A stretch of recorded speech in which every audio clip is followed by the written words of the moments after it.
बीच एक और बड़ी खबर बता दें, गाजा में एक और इजरायली सैनिक की मौत हो गई है। हमास की इमारत उड़ाने वाला सैनिक मारा गया है। बेटी के जन्मदिन पर तबाह की थी इमारत की तबाही का वीडियो भी जारी किया था और अब वो सैनिक मारा गया है।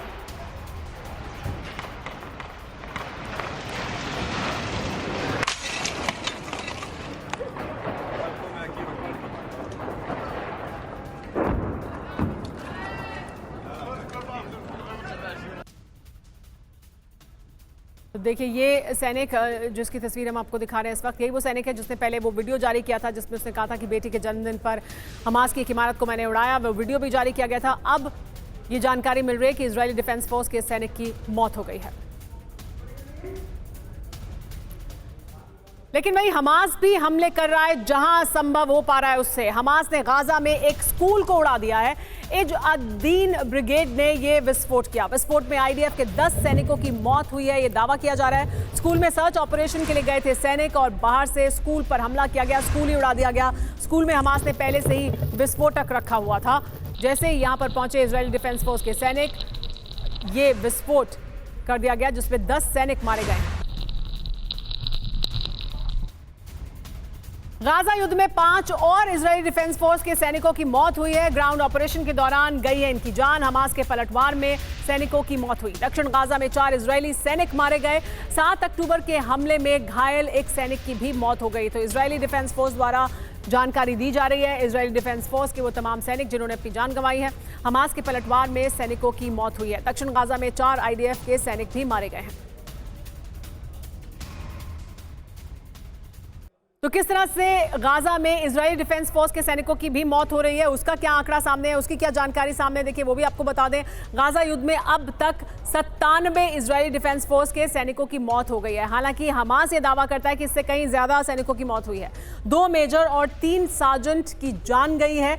उनकी तस्वीरें जारी की गई हैं। दक्षिणी गाजा में मारे गए हैं 4 सैनिक भी। लेकिन तुलना कीजिए, 7000 के लगभग गाजा में हमास के सैनिक मारे गए हैं, तो यहाँ पर उस तरह का नुकसान नहीं है। 7 अक्टूबर के हमले में घायल एक सैनिक की भी अब मौत हो गई है, ये जानकारी मिल रही है। तो पूर्व आईडीएफ चीफ गादी ईसेनकोट के भतीजे की भी मौत हुई है, ऐसी जानकारी मिल रही है। वो भी इजरायली डिफेंस फोर्स की तरफ से युद्ध में लड़ रहा था। 3 दिन पहले ईसेनकोट के बेटे ने भी अपनी जान गंवा दी थी। तो पहले बेटे ने जान गंवाई और उसके बाद एक और नुकसान ईसेनकोट को हुआ है। तो एक के बाद एक इजरायली डिफेंस फोर्स के ये युवा सैनिक जो मैदान में लड़ रहे हैं इजरायली डिफेंस फोर्स के लिए, उनकी भी मौत हुई है। 97 इजरायली डिफेंस फोर्स के सैनिकों की मौत अब तक हुई है। मेजर जनरल बख्शी, लेकिन जाहिर सी बात है इजरायली डिफेंस फोर्स एक आर्मी है और एक ट्रेंड आर्मी के तौर पर काम करती है। उन्होंने अपने 97 जो जवान हैं उन्हें गंवाया है। दूसरी तरफ हमास ने 6 से 7 हज़ार लड़ाकों को गंवाया है। लेकिन क्या ये जो इजरायली डिफेंस फोर्स के सैनिकों की मौत हुई है, क्या ये भी एक बड़ा मुद्दा फिर इजराइल के लिए बनता है? क्योंकि अपने जब सैनिकों की जान गंवाते हैं, क्योंकि अभी तक हॉस्टेजेस को भी वो वापस हासिल नहीं कर पाए हैं, 97 और सैनिकों की मौत भी हो गई है। ऐसे में क्या प्रेशर बढ़ता है इजराइल पर?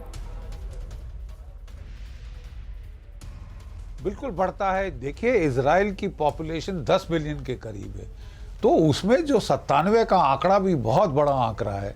एज इट इज़ 1200 उनके मारे गए थे, 3500 घायल हुए थे और 250 उनके हॉस्टेजेस पकड़े गए थे, जिसमें से कोई 130 अभी भी हॉस्टेज वहाँ पे हैं। एक जो है सैनिक की मौत इजराइल को भारी पड़ेगी।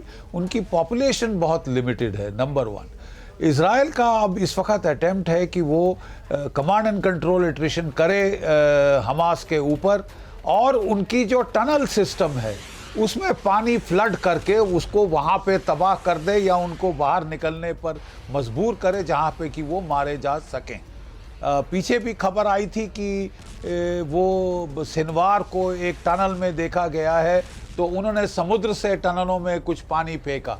अमेरिका कह रहा था कि अभी थोड़ा रुकें, क्योंकि जो हॉस्टेजेस हैं लगता है वो टनल्स में ही रखे गए हैं।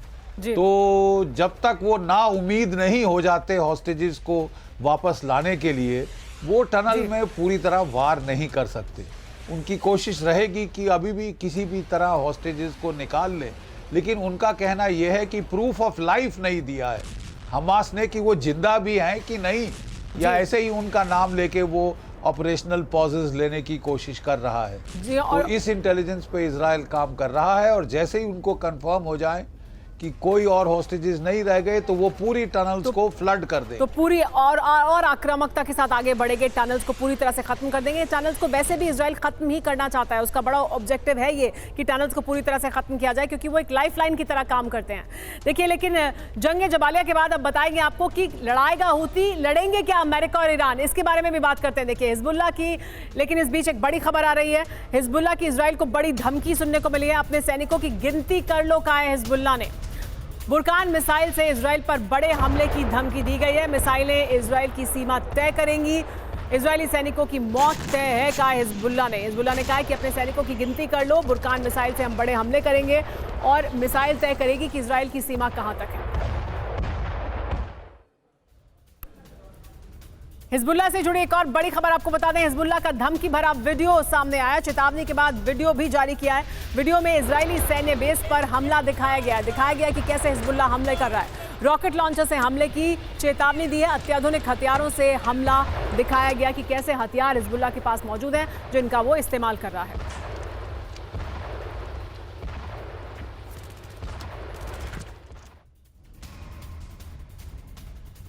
लेकिन हिजबुल्लाह ने ऐलान जंग कैसे कर दिया है। देखिए, लेबनान बॉर्डर से दिसंबर में 30 से ज्यादा हमले हो चुके हैं। एक दो नहीं, 30 से ज्यादा हमले। 8 दिसंबर को लेबनान से 13 मिसाइलें दागी गईं, एक के बाद एक 13 मिसाइलों से हमला किया गया। 7 दिसंबर को रॉकेट हमले में एक इजरायली नागरिक की मौत हो गई थी।